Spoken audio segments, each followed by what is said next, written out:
আপনারা নিশ্চয়ই গত কয়েকদিনের পত্রপত্রিকায় বিভিন্ন খবর টবর থেকে আপনারা রাজনৈতিক নেতৃবৃন্দ আপনারা পোড় খাওয়া প্রত্যেকটি মানুষ, কাজে আপনারা নিশ্চয়ই বুঝতে সক্ষম হচ্ছেন যে কোথাও কিছু একটা ষড়যন্ত্র চলছে। কাজে প্রিয় সহকর্মীবৃন্দ, জনগণকে সচেতন করতে হবে, জনগণকে সাথে রাখতে হবে, জনগণের সাথে থাকতে হবে এবং একই সাথে আমাদের যে লক্ষ্য উদ্দেশ্য জনগণকে নিয়ে, দেশকে নিয়ে, সেই 31 দফার প্রত্যেকটি কথা জনগণের কাছে পৌঁছে দিতে হবে।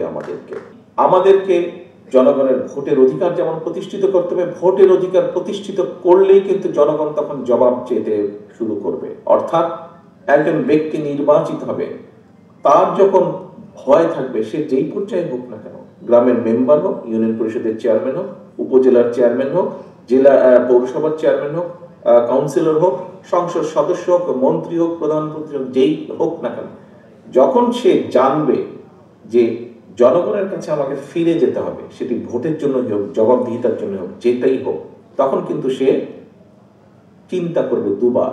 আমাদেরকে যে কোনো মূল্যে জনগণের এই অধিকার, জনগণের কাছে জবাবদিহি করার এই বিষয়টি আমাদেরকে নিশ্চিত করতে হবে।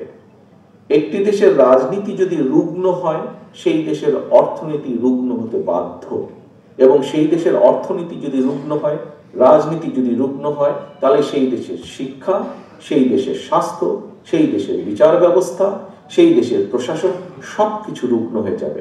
মানুষ কোনো সুফল কোনোভাবেই পাবে না।